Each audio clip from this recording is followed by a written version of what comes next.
বাইরে একটা লোক এসে, কি ভয়ঙ্কর দেখতে, বিশ্রী চেহারা। কি আবার তোমার বলছো?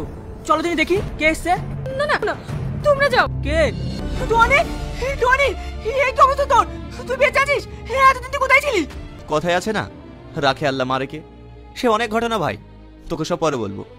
তোরা সব ভালো আছিস তো? হ্যাঁ বাপ, আমরা সবাই ভালো আছি। তুমি যে ফিরে এসছো, এতে আমরা সবাই খুশি।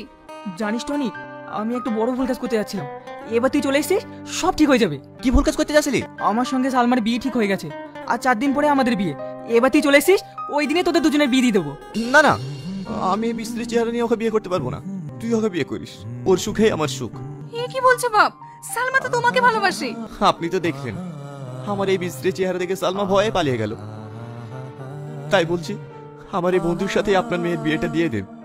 আপনি আর অমত করেন না, ওরা সুখে থাকবে। কিন্তু কোনো কিন্তু